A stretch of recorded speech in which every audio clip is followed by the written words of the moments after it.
Selamat malam Ibu Budananda, selamat malam teman-teman semua. Kami dari kelompok 6 akan mempresentasikan materi tentang mampu memahami gejala dan kontrol kecurangan manajemen. Mampu memahami kecurangan dalam perusahaan.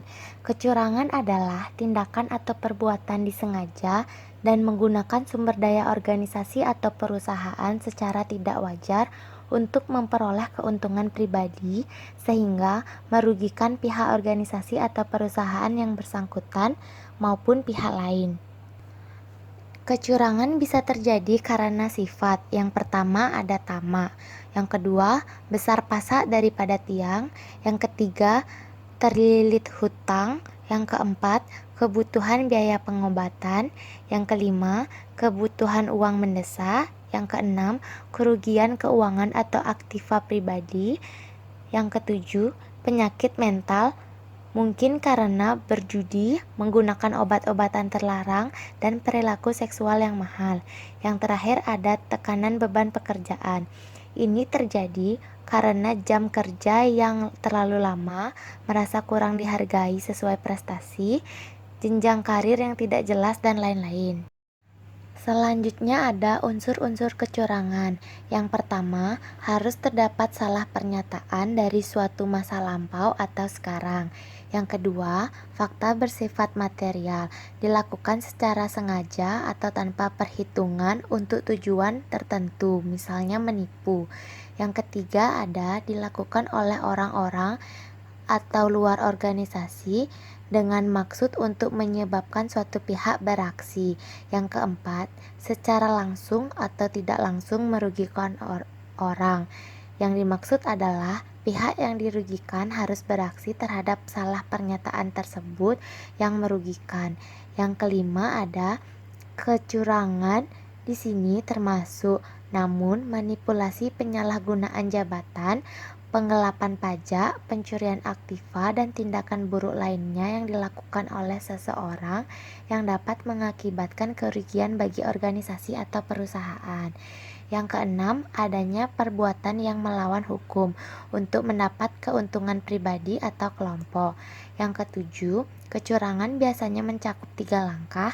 Yang pertama ada tindakan, yang kedua ada penyembunyian, yang ketiga ada konvers.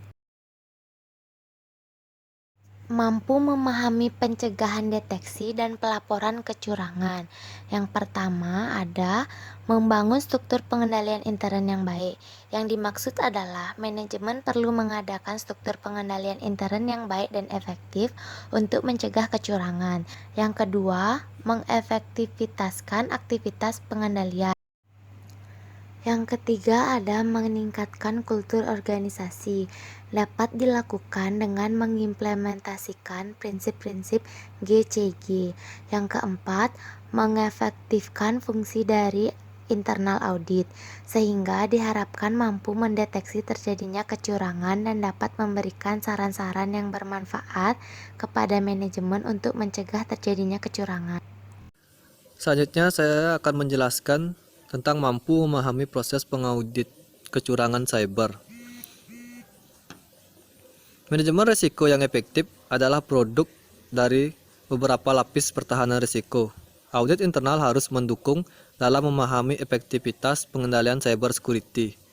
Adapun langkah-langkah yang bisa diambil dari dari internal audit. Yang pertama, bekerja sama dengan manajemen dan dewan direksi untuk mengembangkan strategi dan kebijakan cyber security.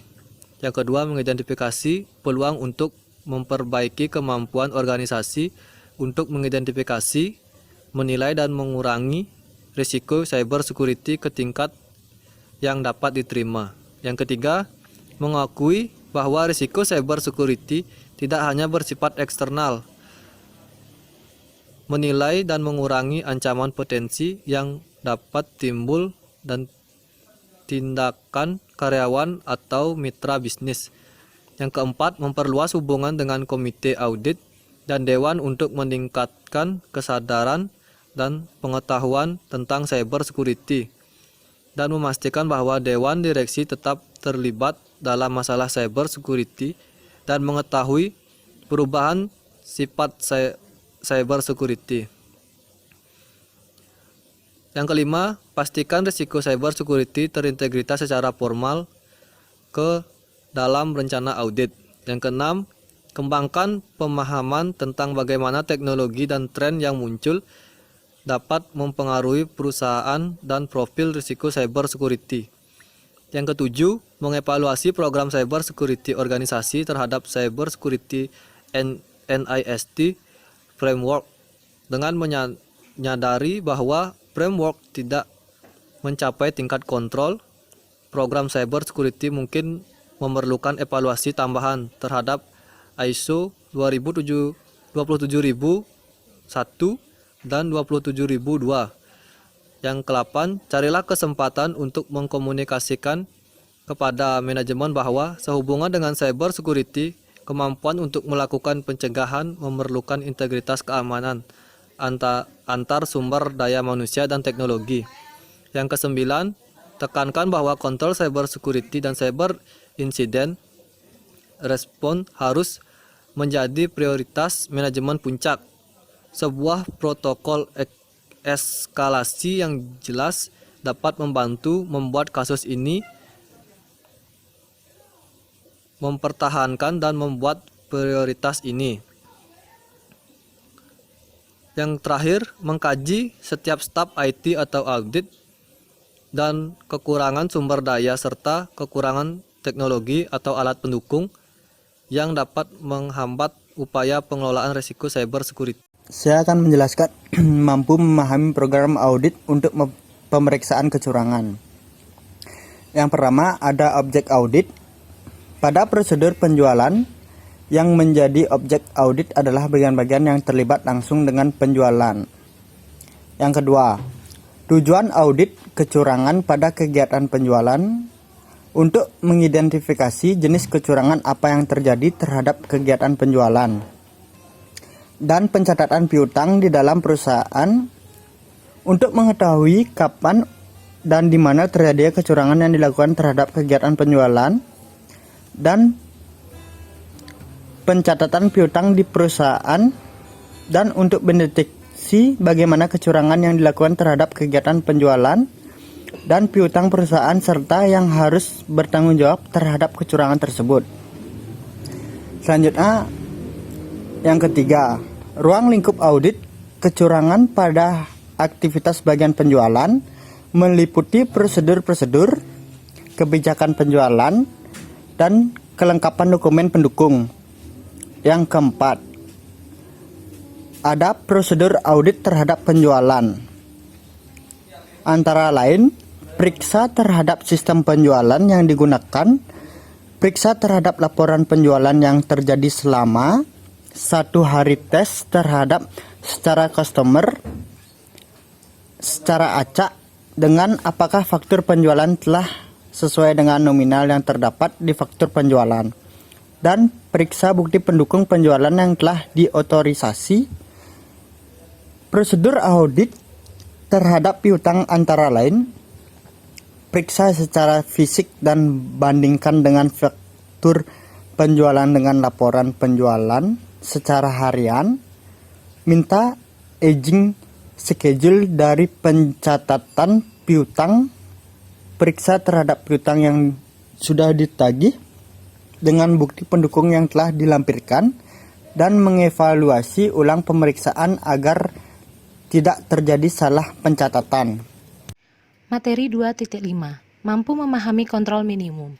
Auditor internal memandang kontrol sebagai pengguna sebuah sarana perusahaan untuk meningkatkan, mengarahkan, mengendalikan, dan mengawasi berbagai aktivitas dengan tujuan untuk memastikan bahwa tujuan perusahaan tercapai. Tujuan audit kontrol: yang pertama, kontrol memang diterapkan. Yang kedua, kontrol dirancang untuk mencapai tujuan manajemen khusus atau untuk mencapai ketaatan dengan persyaratan yang ditentukan atau memastikan akurasi dan kelayakan transaksi. Yang ketiga, kontrol memang digunakan. Yang keempat, kontrol secara efisien melayani tujuan tersebut. Yang kelima, kontrol bersifat efektif. Dan yang keenam, manajemen menggunakan keluaran yang dihasilkan sistem kontrol. Baik, selanjutnya materi 2.6. mampu memahami artikel penelitian terkait dengan pendeteksian kecurangan. Yang pertama, memeriksa jajaran manajerial. Kasus penggelapan kecurangan laporan keuangan seringkali melibatkan pihak di jajaran manajerial atau pengambil keputusan. Karena itu, jajaran manajemen harus diselidiki untuk mengetahui tujuan mereka melakukan kecurangan. Yang selanjutnya, adanya keterkaitan dengan pihak eksternal. Salah satu cara yang sering digunakan dalam melakukan kecurangan adalah dengan memberikan bantuan pada organisasi, baik yang nyata atau fiktif. Untuk itu, harus dideteksi adanya hubungan antara organisasi dengan lembaga keuangan, organisasi dengan individu, eksternal auditor, lembaga pemerintahan, atau investor. Selanjutnya, sifat organisasi. Sebuah kecurangan seringkali tidak terendus karena adanya struktur organisasi yang digunakan untuk menyembunyikan kecurangan tersebut. Misalnya, struktur organisasi yang terlalu kompleks atau tidak adanya internal audit dalam sebuah departemen. Untuk itu, peneliti harus mengetahui seluk-beluk organisasi termasuk pemilik perusahaan. Selanjutnya, laporan keuangan dan karakteristik operasional. Melakukan pemeriksaan diantaranya rekening pendapatan, aset, kewajiban, pengeluaran atau ekuitas. Tanda kecurangan yang seringkali terdeteksi adalah adanya perubahan dalam laporan keuangan.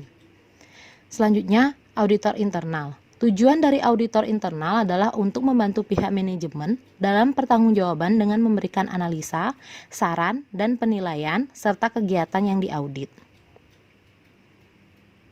Selanjutnya, auditor eksternal. Auditor eksternal diperlukan untuk mendeteksi kecurangan dalam organisasi serta melakukan analisa jika auditor internal mengalami kesulitan. Terima kasih, materi selanjutnya akan dijelaskan oleh teman saya. Berikutnya yaitu 2.7, mampu memahami kecurangan manajemen. Kecurangan manajemen dapat terjadi. Kecurangan manajemen dapat ditemukan pada tempat di mana para manajer memiliki kesempatan dan kebutuhan untuk meningkatkan dompet mereka, status mereka, atau ego mereka melalui kecurangan. Kesempatan terutama terletak pada posisi manajer yang dipercayai dalam organisasi. Gejala-gejala kecurangan manajemen indikasi adanya kecurangan laporan yang selalu terlambat. Yang berikutnya 2.8, mampu memahami kontrol kecurangan manajemen.